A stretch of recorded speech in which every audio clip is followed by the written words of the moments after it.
This interview this week is a lot different than what I've done in the past. This one is in person. That's right. Ryan Hanson, Bernice, Louisiana. This cat won $100,000 on Toledo Bend at the Cely Outdoors Big Bass Splash a couple weeks ago. And I got him in studio to tell his story, not only about that, but his entire 2024 has been pretty cool. He won a Crappie Masters Regional, he and Junior Dye, and they won like $7,500. And the guy can get it, okay? He's battled a blood cancer. He works an incredibly weird and hard schedule. Very, very little time to fish. But when he fishes, he kind of fishes like I do, right?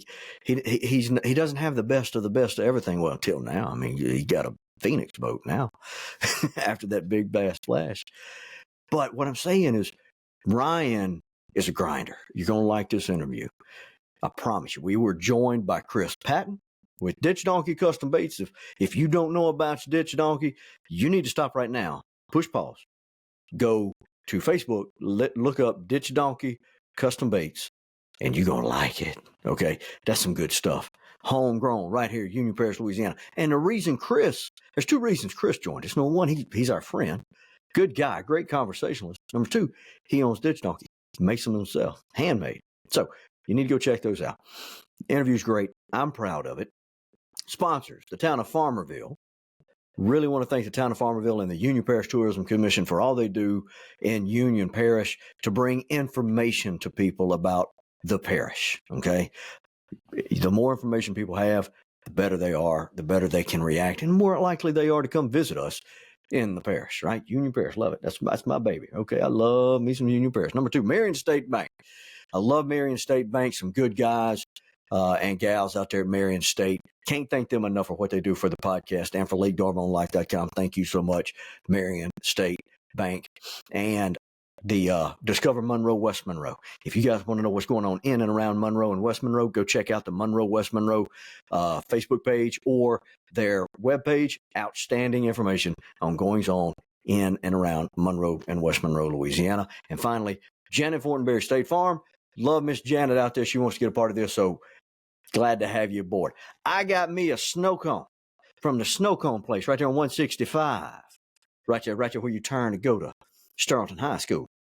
Go out there and tell them Greg Hicks sent you. Or maybe not, because they might charge you twice. But you're going to enjoy it. I'm going to enjoy my snow cone, and you guys are going to enjoy this video. I promise. All right.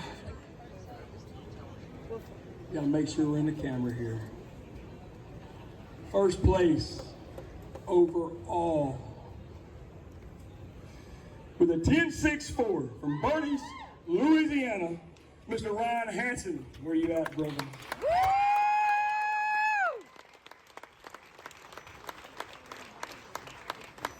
Well, are there any words for how you feel at this moment? I'm pumped up. I'm gonna go ahead and tell you how I caught it. I threw out there, I backlashed, I had a Ditch Donkey glide bait, and it's like 60, 70 bucks, and I was like, it's gonna be hung up by the time I get to reel it in. And when I got ready to start reeling it in, it was already on there, and the game was over.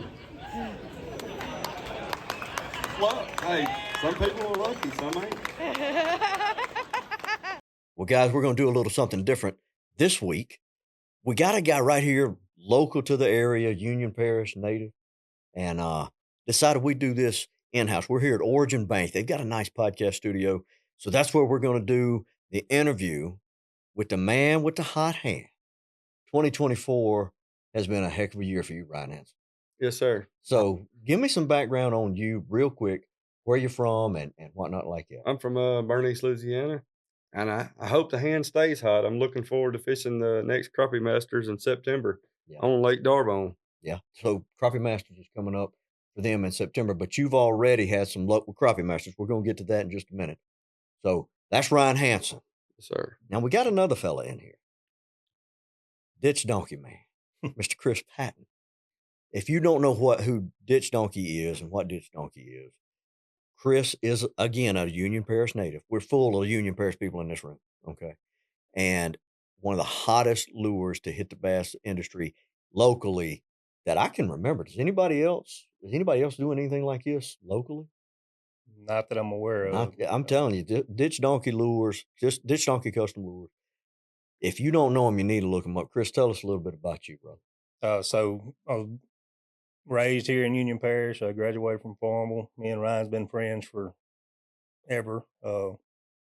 Just avid outdoorsman, and just wanted to do something to kind of leave a mark. So, and you are doing it because I've seen your lures in action. You know, I went with Kobe Dark back in, I believe it was March. Went with Kobe fishing on Caney, and he showed me all about it. He said, "Watch this, Gus." And I'm like, "What are you doing with that lure?" I mean, it's show them what to look like. I mean, these lure they're big as brim I'd catch and eat. I'll tell you that right now. Hey, if you want to catch a big fish, you got to throw a big bait. Yeah, That's all it is to it. And I be honest with you, here lately on Darbone night fishing, I've been reeling these under the lights, and I have been smoking them. really. Yes, sir. They've been working great under the lights. Well, Kobe picked his up, and I'm like, where you? And he said, "Watch it." And he slung it out there, and it wasn't no time. I mean, it looked like a rocket ship. It was on his live screen. He said, "Watch this. I'm throwing at these fish right here." And I mean, he's throwing out in the wide open. I mean, there's nothing to throw at. But the structure under the water is what he's after. And I mean, all of a sudden, she come off that bottom and attacked it.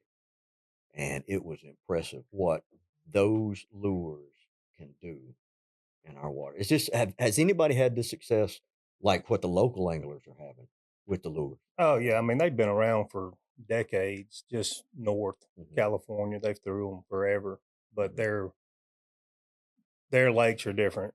Not a lot of timber, hard bottoms, so they're not having to worry about getting them hung up. Where since live scopes come around, it's kind of changed the game around here because you don't want to lose a $200 lure. Absolutely. You throw one of those without live scope on Darbone and you don't get it back. But Right. with the live scope deal, and you can see where you're throwing, so it's starting to take hold. So Yeah. So we've talked about the lures a little bit. Let's get on you. Okay. Tell me about your fishing career, I should say. You're a tournament fisherman. How long have you fished? Have you been in it your whole life or what? I've been in it probably since I was 17, 18 years old. 2019, I got ABA Angler of the Year. I've got what is it, a Ronald McDonald? Mhm. I've got one of them. Now I've got Cely Big Bass Splash and a Crappie Masters. Yeah. So, And now the Ronald McDonald, that was a big deal. What year? You remember what year you won that? actually, I got second place. The guy that won the deal did not pay the bonus, so I got the big bonus trophy and this, that, and the other, and still probably won about as much as he did. Yeah. I tell you, man. I just I wanted to get you on here because you've got not only a good story with your fishing, but you've overcome a few odds in your years. We were sitting here talking earlier, and folks, I'm gonna move around. Quentin told me, he said, "Don't move around. I got to move around. That's just who I am as a person." But you've battled. You've overcome a lot, haven't you, brother? Yes, sir. So I've go ahead, tell me a little bit about I've been diagnosed with follicular lymphoma. Right now I'm in remission. I've been in remission almost 2 years now. It's treatable, but it's not curable. But I've been doing great. I ain't got the energy I used to have, but I still got the willpower. I think that's because you're getting old. It's it. It not. could be. It don't have nothing to do with that. How old are you? I mean, do you? 42. Okay. I mean, some you're supposed to ask folks that. Yeah, 42 years young. So, what is follicular lymphoma? What is it? It's a cancer that gets in your lymph nodes and it spreads from one lymph node to the other. And I guess it's called like a blood cancer too. And it can do you in, or you know, it is what it is. It's Cardall's dealt with. Yeah. Now, Chris Patton said earlier when we were just chit chatting, you're the only man ever gained weight on chemotherapy. And you had a response to that. Tell us what you said. Doctor told me if you get skinny, you just don't make it. I mean, that's the deal. So, how much were you eating? Because, I mean, honestly, I mean, we've all seen people on chemotherapy and just it's a rough toll on your body. Lots of protein shakes. Yeah. You don't really want a lot of food. Yeah. That's the deal. And you're gonna keep throwing up. That's all it is to it. And so But during you that gotta time, keep going. were you still trying to fish any? I was still fishing and working some. Yeah. Mindset. Hey, I didn't want to lose all my vacation at work. So what do you do for a living? I'm the step-up maintenance supervisor at Lanxess in El Dorado chemical plant. Yeah, I know where Lancaster is. Yes, sir. Okay. You know Kyle Cook? Kyle Cook. I do not. Okay. I used to work with his wife out at West Fraser, and then Okay. Kyle worked over at Lancaster. So you were fishing, taking chemotherapy, and working. And travel ball. Good. Yeah, lots of travel ball. My kid stays busy with baseball. That's a lot, Ryan Hanson. Mm-hmm. That is a lot. Do you ever get tired? I mean, Yes. that's kind of a dumb question. And playing badminton. Do you That play a lot too. pickleball? I have never played tennis, but I would like to try it. How about the pickleball that they got going on right I now? haven't played it either. Okay. No. Have you played it? Mm-mm. Never have. I just remember during his treatments, we were out there playing badminton, and I was about to die, and he just like a 12-year-old. And You got to be competitive. I was like, how's he doing it? Because it's just he'll keep you wanting to push forward too. If Just you ain't for competitive in mindset. this world, you're not going to make it. Well, and it's funny that you're saying that, and what I'm hearing kind of follows something I've said since I've gotten to following it and being friends with a lot of guys who do these bass tournaments or just fishing tournaments in general. The mindset that you have to have going in, that's 8 hours of fishing, and you just might get 5 bites if you lucky. And some of these guys go out there don't catch a don't even they bring two maybe one fish to the scale. And then you see them the next tournament, hey, right back out there trying to do it again. That is, and I've tried to fish for 8 hours. I make it about 4, maybe 5. The Majestic is coming up on Darbone next weekend. Every one of them I fished, I never get off the water. And that's a 24-hour tournament. 24-hour tournament. And you never come off the water. Never. How well have you done in the Majestic? I've cast a many checks in them. Now, the Majestics, just for those of you who don't know, that's an hourly weigh-in. So it's a great tournament. We have them on Darbone. I think they've got one on Caney now. They just had it a few weeks ago. Mm-hmm. And one on Claiborne, I think. Claiborne.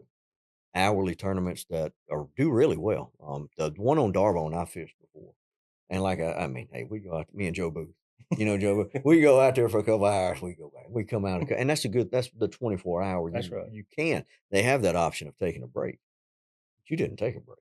I ain't never took a break anymore. No. You grind it out. Grind it out. You ain't casting, you ain't gonna win. And that's, hey, and it's funny you say that because when I can't remember which crappie tournament came to town, but they were going to do the total weight. Remember when they tried that? And they had to have marshals. Right. So I signed up. I was going to be a marshal. Let me tell you something, guys. It was miserable. I loved the guys I was fishing with.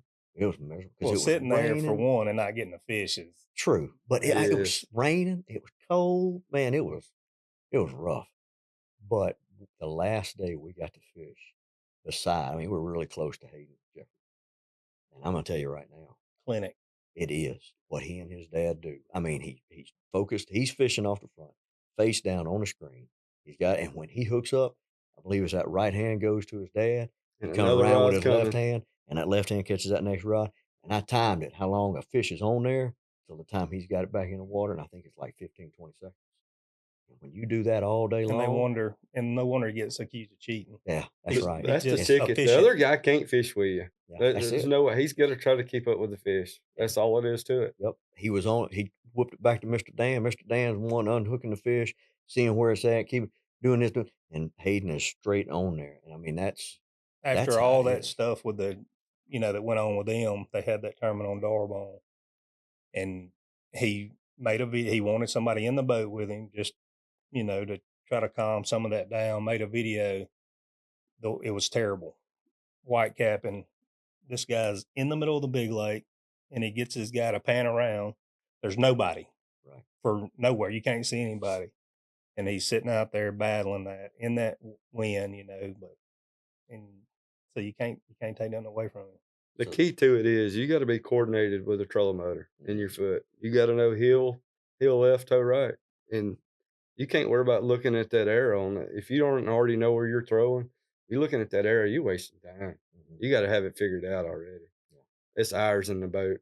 So you take the same aspect from there to bass fishing as well? Sir.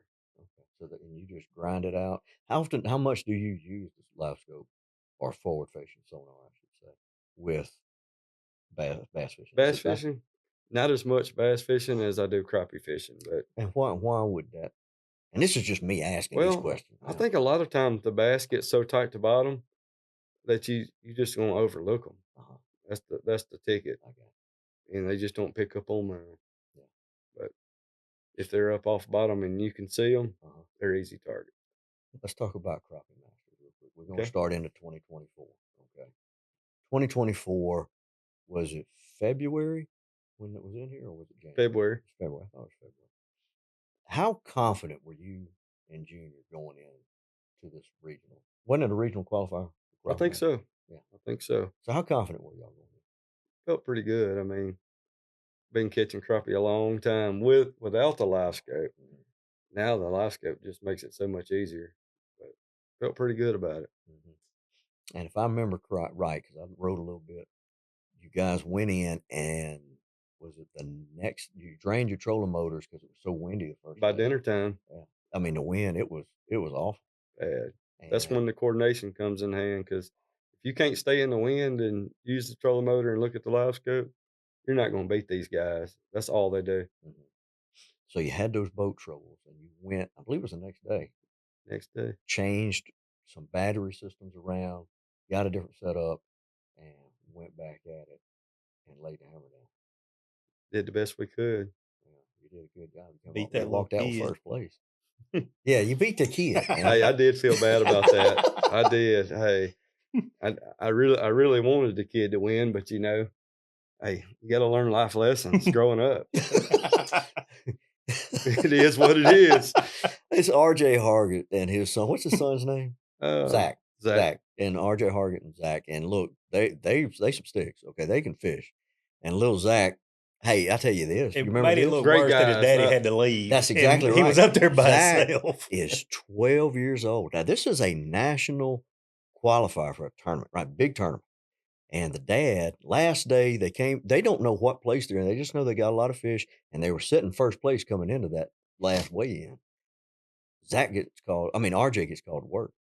He said, he turned around.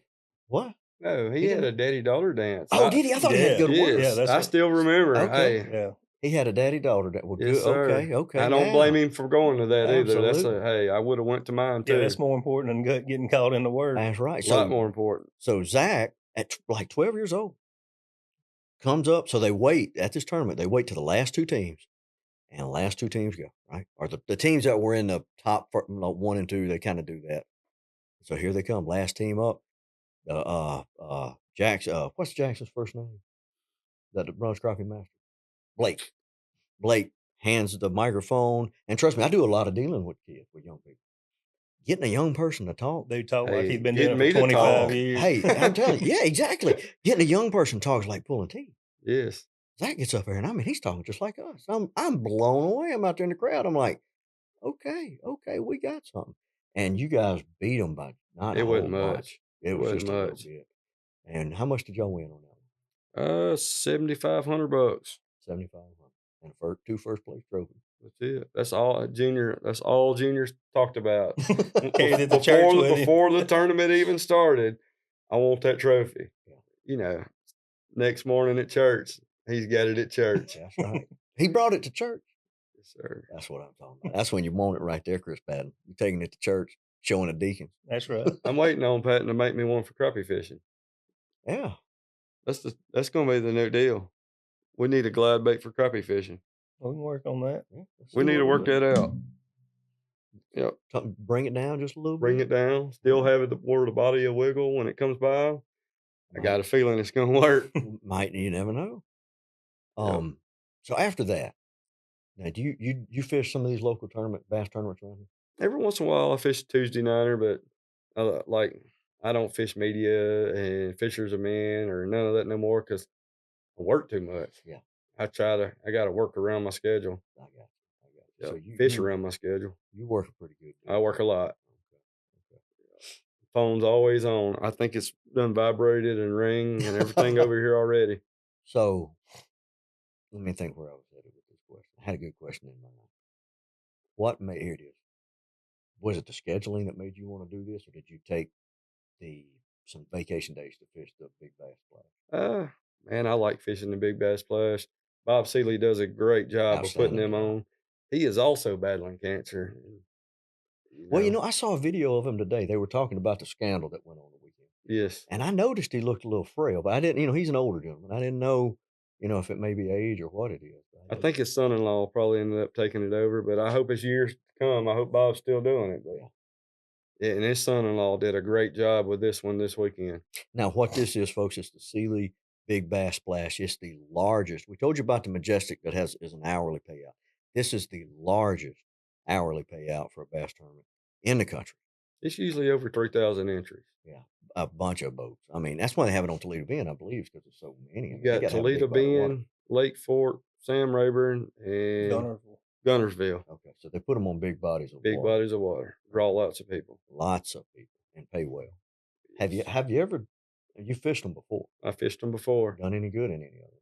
Me and Chris Burnham started fishing these things a long time ago, and man, I've won a lot of money with that little shaky head at Lake Fork, catching 2-pound fish because they got a slot.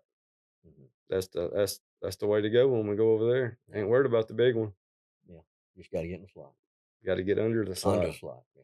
Because it's hard to get over the slot. I got you. It's hard to get under it too. It's hard to get under it too, ain't it? Matter of fact, we probably been going to Lake Fork 15 years now, and it's about 15 of us that go. It's a lot of Steve Adams, Butch, Santos Mitchell, Shane Hodge, Jerry Pate, Eric McQuillan, Jess Smith, Dax Dendy. It's a lot of us. It's a good time. That's the one we all go to for sure every year. Every year for sure. Yearly dudes trip, I got you. Yep. So this one this year, your first day was when? Friday. And tell me about that day. Okay. We got out there Friday. We kept hitting a bunch of spots and just wasn't going real good. And I fired old crankbait out there and hung one. It got undone, and I picked this ditch donkey up, and I hung a sure enough stud. I don't know if it wasn't the same fish that I caught the next day. It was a brute, and it threw the crankbait, and what do you call it? The ditch donkey back over the top of the boat. Oh, man. But that's how it started. And next day, my partner had to go fish a tournament up here, so Dwayne Futch come and got in the boat with me. I really don't want to be on that big water by myself. I don't blame you. And he come and got in the boat with me, and the next day, 8:15, I threw out there, tried to throw fast these fish that was on the live scope. It backlashed, and I started pulling it out. And as soon as I started reeling, and it was already pulling. And, for the next 2 days, I didn't catch another fish. That was it. That's all you needed. That's it. I kept throwing the big bait, man. I mean, how you gonna top a 1064? You got to throw a big bait. That's it. Right. That's right. So the big bass was 1064. Yes, sir. So you have the hourly way out, then you have an overall. Yes, sir. An overall. So after all was said and done, Ryan, how did you do at the overall? At the overall, like money or? Yeah. Well, I got a truck, a boat, and 10 grand. And then when you take taxes out, it's probably bumping the $50,000 mark for taxes. Maybe a little more. It's over $100,000. Well, if you figure up all my earnings this year, it's going to be over $150,000. Over $150,000 this man has had in his pocket, won on the water in 2024. It's been a good year. Yep. It's been a real good year. Pretty good. So, and just to kind of make sure everybody understands, he threw it to fish, had a backlash. So a backlash is when you throw out there, you got open face reel, line gets all tangled up. You're sitting here, you're probably saying some words you shouldn't say, and just You have to take minutes out of your fishing. I mean, I say minutes, it takes several seconds. Folks. Let me correct that. Go ahead. I'm gonna have over $50,000 in taxes. I'm probably the 130th mark on money, but not 150, but about $50,000 in taxes. Please, everybody vote for Trump. Well, I tell you what, the federal government's going to be proud of you. Yes, for sure. Just don't pay it. Yeah. But to have that trouble, and then to still come in with a fish on that same cast after all. Because after a backlash, I'm usually reeling in, getting ready for my next cast. That's what he does, though. Like if anybody fishes around him, it's typical. And we've always said if any of us are going to win anything like that, that it's going to be Ryan. So you mean the horseshoe stuck somewhere is typical of Ryan Hanson? I get lucky every now and then. I mean, it's not all the time, but I get lucky every. His demeanors too.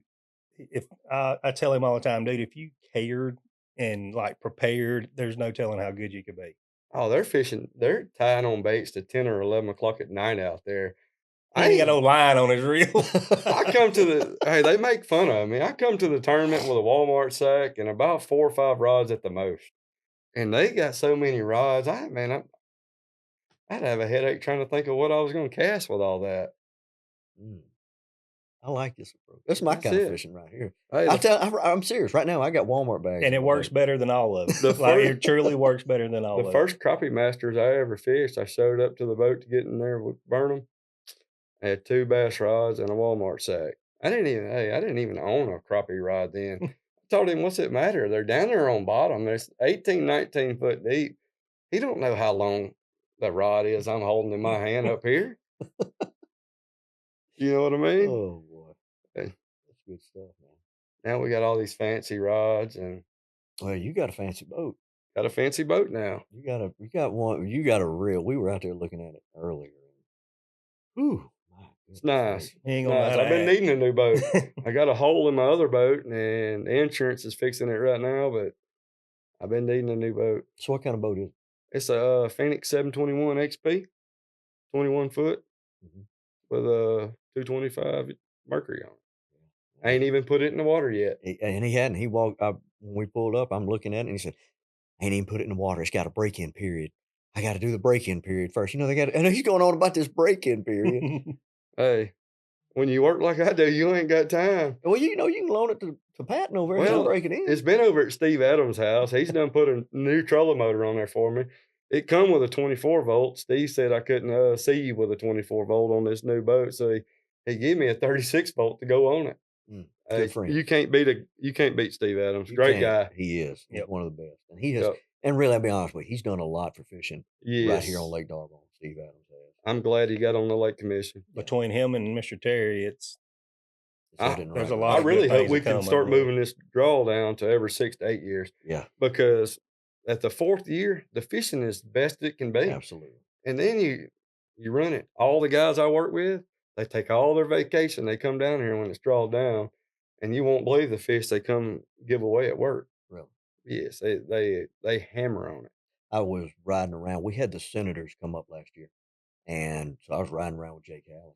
He said the exact same thing. He said, man, the best fishing. He said, next year's a drawdown year. He said, it's the best fishing of the year. It's on fire right now. It's the last 2 months, 3 months have been just incredible. Yeah, Lake D'Arbonne's fishing good right now. Yeah. I just wish we don't draw it down in September. Wish we wouldn't. Give it 2 more years. So what would the drawdown, so, folks that might not understand, what does the drawdown, how does that help and how does it hurt? Well, I don't know how it helps other than. Well, I mean, what would, the reason they draw down, I've always been told there's 2 reasons. So people can, work on their structures, and then so it can kill some of the grass out so that it doesn't. I don't know that to be true. I've never heard that from the wildlife and fisheries, but that's always been one of the reasons. They say that, but if you talk to the people that work on docks and seawalls, they would rather have water. Mm-hmm. And the grass deal, I mean, it's a shallow body of water. The average depth's 4 foot. It's gonna have grass. You're going to have grass. Yeah. I mean, it's just, you're going to have grass around your dock if you live anywhere other than the big lake. So other drawdown lakes, what do y'all know? What rotation they're on? Are they on a 6 year? Sure. That when they have to work on the dam, Yeah. basically. Yeah, I know that's when they did it at Lake Fork when they had to work on it, and didn't they have to work on the spillway at Claiborne? Mm-hmm. But the drawdown wouldn't hurt it so bad if we could just regulate the fishing better, or not let anybody fish at all. There's just so many. That'd be a great idea. I'm game for it. Just because I like the fishery. You get I mean, you ain't got enough. We don't have enough game wardens to regulate it. I agree. They can't. And you put all those fish in a bathtub. I mean, it ain't hard. You got all that water and you're bringing them to one spot. Mm-hmm. All you need is a little crankbait and it's over. Because they're going to get hungry. Yes. But they'll get it under control. Hopefully. So it's only May 22nd. What's the rest of 2024 look like for you with your fishing?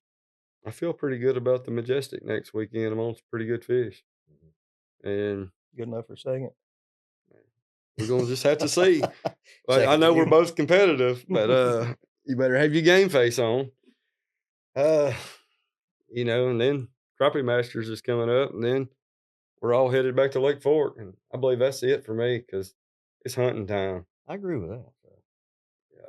So, like with the Majestic, what hours do I need to be kind of paying attention for Ryan Hanson? What hours have now? You might not want to give away your secrets. I may be asking a little bit a question you don't want to answer, but I don't know. I feel pretty good about it though. Okay. Like all day, first thing in the morning. I'm not leaving. I'm gonna be there. just keep watching though. We ain't got to worry about him catching any fish. I know this certain someone that has caught all his fish. I'm not gonna say her name out loud. Yeah. But she has been fishing all of Patton's fishing spots lately. Uh-oh, Patton. We're gonna leave it at that. I got a picture earlier of it. All your fish are gonna be gone. Hey, them are. No doubt. Their history. So I ain't got to worry about him. Yeah. Yeah, his fish are gone. I've seen this certain someone fishing all of them. How does the ditch donkeys do in D'Arbonne Creek? They do pretty well. They do decent. A little dirtier, so you got to put it in their face a lot more, but about the same. I come to find out at night they work better for me out on D'Arbonne, but Caney, they work anytime on Caney. But if you'll put one of these in front of a light at night, you're gonna probably catch the biggest fish under that light. You think so? I think so. They've been working pretty good at night. Yep. Well, fellas, wanted to get you guys in here real quick. I know everybody's busy, and I appreciate everybody coming in tonight and talking with us real quick. Brother, you got a heck of a story. Thank you. And I am a Ryan Hanson fan for sure, and I really hope you're blessed for the rest of 2024. And then I hope so. And be paying attention. And I kind of hate you having to give all that money to the federal government, but I really like it because it's a good thing, man. And the work you put in, that's why. I honestly believe we sitting here talking about it and we laughing and carrying on, but to be successful, you got to grind. You got to work your tail off, and you are reaping your benefits. Trust me. You can't go to K&M at dinner time and eat and then go back out there. You got to have your wife bring you some Sonic or something, and you stay out there. Mm-hmm. You may get her to deliver you some food in the Majestic. Probably. All right, guys. Well, look, hey, I appreciate you, Ryan. You too. Chris, thank you, brother. Yes, sir. And folks, appreciate you watching. And I used to end the podcast with this right here. Do everything you can. Do like Ryan Hanson. Live your life past 20 yards. We'll see you guys next time. That's it.